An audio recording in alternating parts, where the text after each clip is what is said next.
Hey friend, welcome back to Caffeine Clarity, the place where we come to breathe a little deeper, laugh at the messy middle, and tell the truth to ourselves with a whole lot of love. I'm Emre, and today's episode is called The Armor That Got Too Heavy. This one was sparked by a single line I heard on another podcast. It cracked something open in me, and I have a feeling it might tap something in you too. The guest said, "The things we adopt to survive when we're young become maladaptive when we get older." Let me repeat that. The things we adopt to survive when we're young become maladaptive when we get older.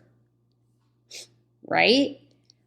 When I heard that, it felt like black coffee. No cream, no sugar, just truth. I sat there, letting it burn a little on the way down, because immediately I thought about my survivor tool, being the defender, the protector, the one who would step in front of a train if it meant keeping someone else safe. When I was younger, that felt noble. Honestly, it gave me purpose. If someone couldn't or wouldn't speak up for themselves, my whole body went on alert. Like, I've got you, I'll fight for you. It made me feel brave, useful, like a warrior disguised in everyday clothes. And for a while, it worked. It gave me grit. It taught me to have a spine and a heart at the same time. I don't regret that girl. I'm proud of her, in fact. But here's what I didn't see until later. That same instinct also dragged me into battles I had no business fighting, and left me cleaning up messes I didn't make. And maybe you had your own version of your armor. Maybe it wasn't defending. Maybe it was fixing, or pleasing, or achieving, or keeping the peace. Maybe holding it all together with a smile was your armor. We all picked up something. And back then, it served us. It kept us safe. But somewhere along the way, that armor got heavier. I can't count how many times I leapt into someone else's conflict, convinced I was being loyal and strong, when really, I was abandoning myself. I poured out energy for people who didn't ask for it or didn't value it, and some who quietly took advantage of it. Rescuer mode looks heroic from far away, but close up, it's exhausting, emotionally, physically, spiritually, like wearing armor that used to fit, but now pinches and bruises with every move. You keep it on because it once kept you safe. You don't notice the toll until you try to sleep and your chest won't unclench. Have you ever had that moment where the thing that once saved you is now suffocating you? For me, the clarity didn't arrive as a lightning bolt. It came slow, like fog lifting at sunrise. I started asking better questions, not the high drama ones, like, why do people do this to me? But softer, braver ones. who am I trying to save? And underneath that, what part of me still thinks she needs saving? That second question, oh boy, that's the one that tugged on the old knot in my chest. Because the truth is, the younger version of me wasn't wrong. She just didn't have all of the information yet. She thought love meant sacrifice.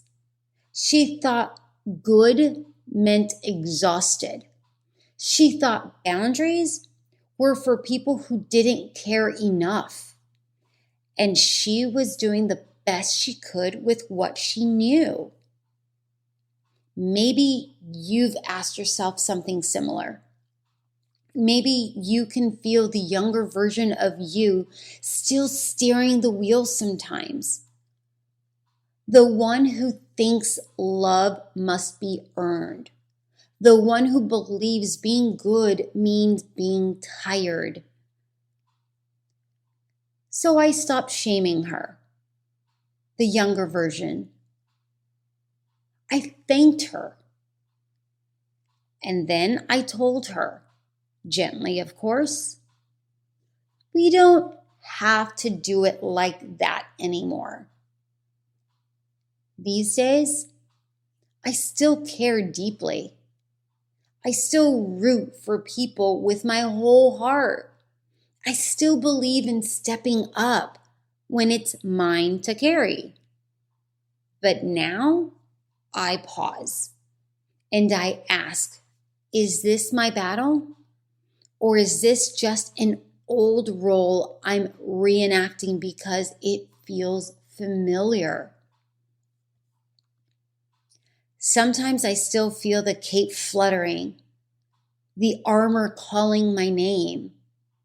It's muscle memory. But here's the miracle. The pause is long enough to choose differently. And choosing differently feels like freedom. My nervous system is quieter. I get to be present in my own life instead of orbiting around other people's crisis. I recover faster. I laugh more. I have more to offer. Ironically, because I'm not offering from depletion. If this is touching something tender in you, you're not alone. Maybe there's a younger version of you still running the show in certain corners of your life. She's hustling for worth, negotiating for love, carrying more than her share. Because once upon a time, that's what kept her safe. Let's honor her. And then let's give her a softer job. And if you need a tiny reframe for today, try this. Maybe balance is a myth, but rhythm we can work with. Rhythm says there's a time to show up big and a time to step back. A time to lead and a time to let others lead themselves. You don't have to prove your goodness with exhaustion. Your goodness already is. Because here's the truth I keep circling back to. The people who truly love us don't need us armored up. They just need us. Real, present, human. So, if you've been carrying too much lately, if the straps of your armor are leaving marks, this is your reminder. You don't have to keep fighting to be seen. Thank you for sharing your very limited and valuable time with me today. I'm so glad we get to sit in these honest spaces together. And if this resonated, send it to a friend who always shows up in a shining armor. she might be ready for a softer suit. Until next time, breathe deep, sip slowly, and keep listening in. Take care of your brave, beautiful self. Thanks for spending a little time with me here on Caffeine and Clarity. If something stirred in you today, let it sit. Let it steep. Clarity has a way of rising when we slow down. Until next time, keep sipping, keep feeling, and keep showing up for your own becoming. I'll see you next week.